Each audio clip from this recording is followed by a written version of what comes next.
Hello friends, मैं sir doctor M के गोखरू, डिपार्टमेंट मैथमेटिक्स, गवर्नमेंट कॉलेज है। आज हम रिलेटिविटी एंड कॉज़ुअलिटी के बारे में बात करेंगे। इससे पहले वाले लेक्चर में हमने 4 डायमेंशनल स्पेस टाइम के बारे में बात की थी और स्पेस टाइम टाइम लाइक होगा, लाइट लाइक होगा या स्पेस लाइक होगा, इस पे अपन ने चर्चा की थी। और बहुत सिंपल से केस में हमने देखा था कि कब वो टाइम लाइक होगा, कब लाइट लाइक होगा, कब वो स्पेस लाइक होगा। अब आज रिलेटिविटी एंड कॉज़ुअलिटी की बात करते हैं। कॉज़ुअलिटी ये शब्द एक नया तुम्हारे लिए होगा निश्चित रूप से, पर इसको बहुत सिंपल शब्दों में अगर मैं समझने की कोशिश करूं तो एक इवेंट होती है, फिर उस इवेंट का असर दूसरे इवेंट पे होता है, एक दूसरे से रिलेटेड होती है। किस तरह से रिलेटेड होती है? Casually related. तो causality is influenced by which one event process or the state of simultaneous state of contribute to the production of another। यानी एक इवेंट दूसरे इवेंट के प्रोडक्शन का कारण बने। अब दूसरी इवेंट पहली वाली इवेंट के होने पे डिपेंड करती है और पहली वाली मैं इसको यूं कह सकता हूं, the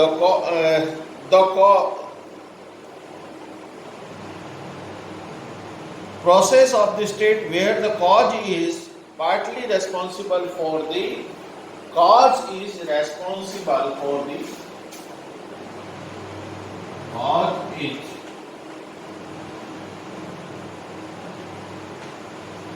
responsible for cause is responsible for the effect, responsible for the effect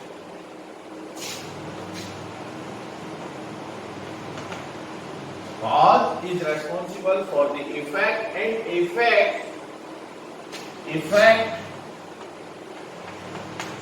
is dependent on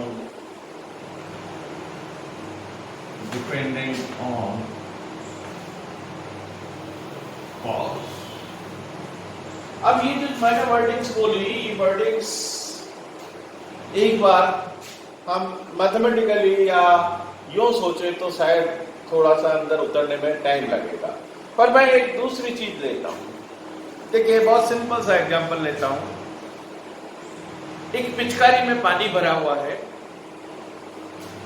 हम पिचकारी को दबाएंगे, जैसे ही पिचकारी को दबाएंगे यानी एक हमने काम किया, एक इवेंट हुई और उसके जो नोजल है उस नोजल से पानी निकलेगा। तो ये जो पहला कॉज है, इसका इफेक्ट क्या हुआ? पानी निकला। दूसरी इवेंट वहां हुई, वो पानी निकला। तो ये जो दूसरी इवेंट है ये पहली इवेंट पर डिपेंडेंट है, यानी इस कॉज के कारण वो पानी निकला, इफेक्ट हुआ। और ये इफेक्ट किस पे डिपेंडेंट है? इस कॉज पर। इस एग्जांपल से हम बहुत सीधे से इस चीज को समझ सकते हैं। Cause is responsible for the effect and effect is dependent on the cause. मेरे ख्याल से अब ये कॉजुअलिटी आपको समझ में आया होगा। और इस कैजुअलिटी के आधार पर हम कुछ चीजें डिस्कस करेंगे। रिलेटिविटी में इसका क्या मीनिंग है? दो इवेंट, एक जो मैंने दबाने की बात कही वो एक इवेंट है और दूसरा इवेंट जो बाहर पानी निकला नोजल से वो दूसरा इवेंट है। दो इवेंट कैजुअली रिलेटेड है या नहीं है? अब इसको स्पेस टाइम के कंसेप्ट में इस चीज को हम समझने का प्रयास करें तो किस तरह से होगा। देखिए, दो इवेंट P1 और P2, P1 एंड P2 दो इवेंट है। P1 और P2 की बात हमने की थी अभी, तो वही दो इवेंट है। जो P1 इवेंट होता है वो सपोज करिए T1 टाइम पर होता है और P2 T2 टाइम पे, यानी T2 ये T1 इवेंट T1 टाइम पे होता है, ये T2 टाइम पे होता है, T2 is greater then T1। तब हम ये बात कर सकते हैं कॉज और इफेक्ट की। अब cause and effect की time like हो, we shall show that the space time interval between the two events be space time like। अगर इसमें उसको हटा देता हूं, कौन सा स्पेस हो, टाइम लाइक और टाइम लाइक और लाइट लाइक। अगर ये दोनों हो, टाइम लाइक और light like, we shall show that if the space time interval between the two events be time like or light like, then the past future relationship is independent of reference frame। तो क्या होगा, past future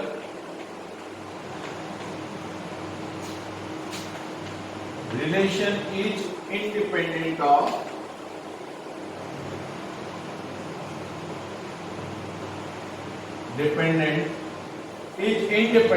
on the reference frame, यानी past future जो है वो reference, अगर event time like हुई, light like हुई, तो पास्ट फ्यूचर रिलेशन फ्रेम पे डिपेंड नहीं करेगा। रिलेटिविटी की बात करेंगे अब हम, तो रिलेटिविटी में एक फ्रेम और दूसरी फ्रेम की बात हमेशा की है हमने।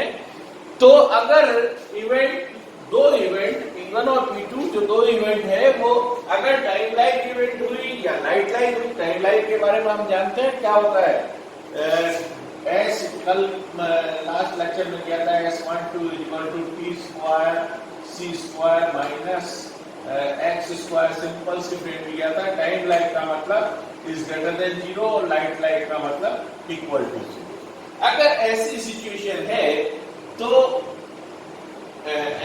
टी स्क्वायर C स्क्वायर माइनस एक्स स्क्वायर। अगर ये सिचुएशन है टी स्क्वायर C स्क्वायर minus X square is positive, और अगर टाइम लाइक है तो और लाइट लाइक है तो इज इक्वल टू, और अगर स्पेस लाइक है तो इसको भी डिस्कस कर ही लेते हैं। स्पेस लाइक हो तो ये चीज नहीं होगी, past future relation is independent of the reference frame, पर यहां अगर स्पेस लाइक होगी तो इंडिपेंडेंट ऑफ रेफरेंस फ्रेम नहीं होगा। इन जनरल, इन पर्टिकुलर हो सकता है, इन जनरल नहीं होगा, इन particular it may be in certain criteria, certain conditions this में भी, पर इन जनरल नहीं होगा, वो अपन डिस्कस करेंगे इसको। तो ये हुआ कि past future relationship is independent of reference frame, ये हमें शो करना है, इसकी बात को आज करते हैं। देखिए अब दो इवेंट पहली फ्रेम में एस फ्रेम, जिसको हमने हमेशा एस फ्रेम और एस डैश फ्रेम कहा है, दो इवेंट एस फ्रेम में 0 0 0 0 पर और x 0 0 t पर, एक इवेंट होती है 0 0 0 पर एस फ्रेम में, और वही सेकेंड इवेंट यानी P1, ये इवेंट P1 और ये इवेंट P2 कहते हैं। तो P1 और P2 यानी S के ओरिजिन पे ये इवेंट हो रही है और S के x एक्सिस पर एट टाइम t, T1 कहा था, यहाँ t ले लिया मैंने, तो t पर ये इवेंट हो रही है। अब यही इवेंट जो S डैश फ्रेम में इनके कोऑर्डिनेट हैं 0 0 0, यानी S डैश के ओरिजिन पे ये ऑब्जर्व कर रहा है वो 0, इनिशियली ये कॉन्साइड कर रही है दोनों फ्रेम, तो ओरिजिन सेम है। अब v वेलोसिटी से ये फ्रेम S डैश मूव कर रही है, इनर्शियल फ्रेम्स है ये दोनों, तो यहाँ x dash 0 0 and along x axis he move हो रही है t डैश। ये दोनों फ्रेम में दो इवेंट की पोजीशन, दो इवेंट की इंटरवल्स है, यूं समझ लीजिए दो इवेंट के हैपनिंग के कोऑर्डिनेट्स है। अब ये आपस में रिलेटेड कैसे है? हमने देखा था t dash is equal to t minus vx upon c square upon under root 1 minus v square over c square. ये रिलेशन था t और t डैश के अंदर। अब मैं इसमें से ये कर लेता हूं, t कॉमन ले लेता हूं, 1 minus vx upon c square t common ले लिया मैंने, under root 1 minus v square over c square. Event कैसी है भाई? ये जो इवेंट है, ये इवेंट कैसी है? टाइम लाइक इवेंट के लिए हमने क्या देखा था? ये c square t square minus x square is positive. तो यहां से हमने देखा था x बाई टी, क्या आया था? x by T. यहां से क्योंकि इवेंट्स टाइम लाइक है, मैं यहां देखिए x by T less than C किया था, लेस देन सी किया था, सी ही होता है C X square upon T square. इससे निकालेंगे X square upon T square, वो लेस देन होगा सी स्क्वायर से, तो उसका अंडर स्क्वायर रूट ले लेंगे दोनों तरफ। तो x by T less than c. X by t को अगर frame second frame v velocity से मूव कर रही हो और v इसको माने तो v is less than c, और v is less than c, इसका अर्थ क्या हुआ? v बाई c क्या हो जाएगा? इसको v माने तो v अपॉन c क्या होगा भाई? v upon c is less than 1। This is the relation. अब इन दोनों से मैं अगर निकालूं, क्योंकि ये भी, इसको मैं लिख सकता हूं टाइम लाइन है तो ये आएगा, और इसको इस वेलोसिटी से मूव करना हुआ था तो हम कह रहे थे टाइम लाइन है। इसको v मान लें तो v upon c is less than 1। इन दोनों को मिला दूं तो यहां से आ जाएगा mod x upon c t is less than 1 and mod v upon c is less than 1, और इन दोनों का कंबाइंड इक्वेशन लिख दूं तो क्या हो जाएगा? x v upon c square t is less than 1. So 0 is less than 1 minus vx upon c square t। यानी ये टर्म क्या हो गई? पॉजिटिव हो गई। ये टर्म पॉजिटिव हो गई, means 1 minus vx upon c square is greater then 0। सो ये पॉजिटिव हो गई। इसका अर्थ क्या हुआ? इसके पॉजिटिव होने का अर्थ क्या हुआ? कि t dash is greater then 0 if t is greater than 0। t is dash is less than 0 if t is less than 0। यानी टाइम इंटरवल इसमें भी वही रहेगा जो इसमें था पहली फ्रेम में। अगर ये पॉजिटिव है तो ये भी पॉजिटिव रहेगा, तो ये नेगेटिव है तो ये भी नेगेटिव रहेगा। यानी टाइम डिपेंडेंट। इसका अर्थ क्या हुआ?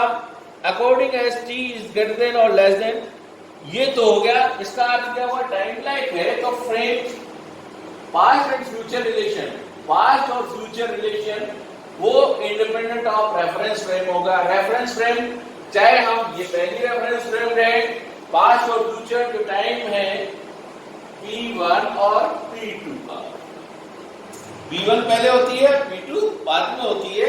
तो अगर ये t इन दोनों के बीच का इंटरवल t है, ये पॉजिटिव पहली फ्रेम में है, तो यहां भी वही रहेगा। यानी पहली फ्रेम में जो पास्ट और फ्यूचर है वही पास्ट और फ्यूचर दूसरी फ्रेम में रहेगा। जो पास्ट और फ्यूचर का रिलेशन फर्स्ट फ्रेम में है वही सेकंड फ्रेम में रहेगा। ये पहली सिचुएशन हो गई अगर टाइम लाइक है। अब अगर ये स्पेस लाइक है तो क्या होगा, टाइम लाइक और लाइट लाइक कोई इसी के साथ आ जाएगा, इक्वल टू 4 कर देंगे। लाइट टाइम लाइक और लाइट लाइक दोनों साथ में होगा तो ये आ जाएगा। अब स्पेस लाइक वाली चीज देख लें।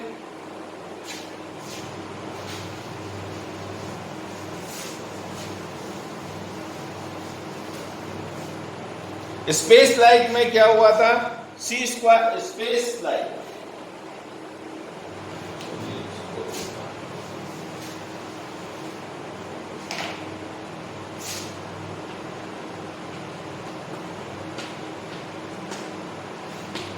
स्पेस लाइक में S12 ये आया था C square T square minus X square is less than 0। Space like spatial coordinate effective रहेंगे तो ये आया।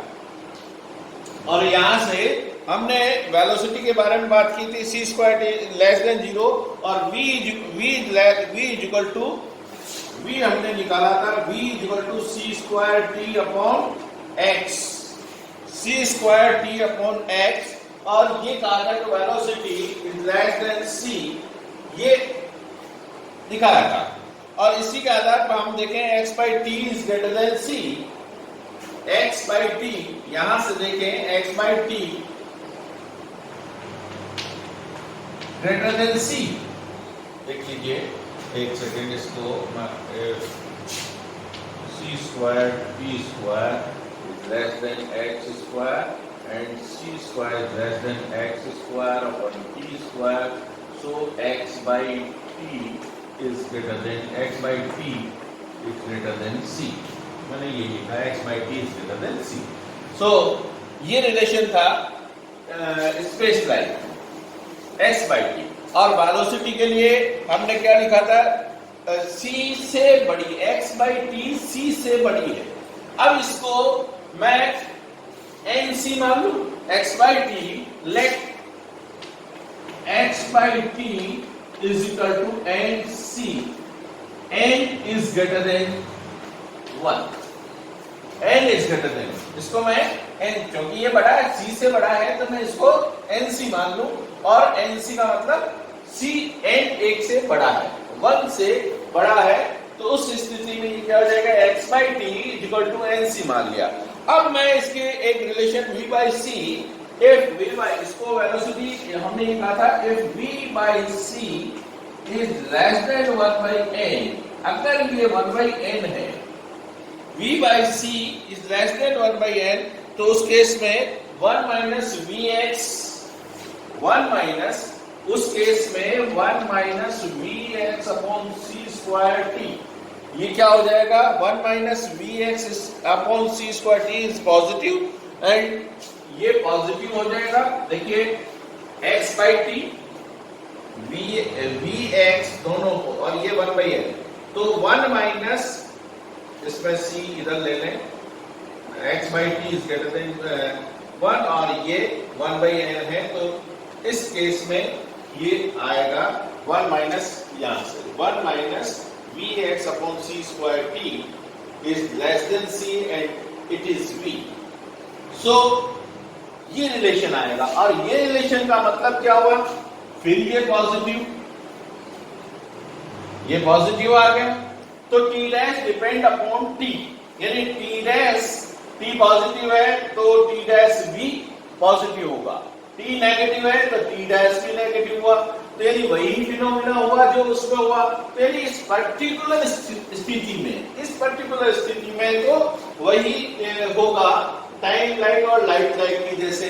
पर अगर 1 by n is less then v by c is less than 1, n is naturally n is greater than 1 है, तो ये 1 by 2, 1 by 3, 1 by 4 जो कुछ भी है, यानी last n tends to infinity, तो ये 0 भी हो सकता है, 0 और 1 के बीच में v बाई c का रेशियो हो, तो उस केस में ये रिलेशन बदल जाएगा, इट इज नेगेटिव। और जब ये नेगेटिव हो जाएगा उस केस में ये नेगेटिव होने का t डैश अगर ग्रेटर जीरो है, टी ग्रेटर देन जीरो है तो टी डैश क्या होगा, लेस देन जीरो।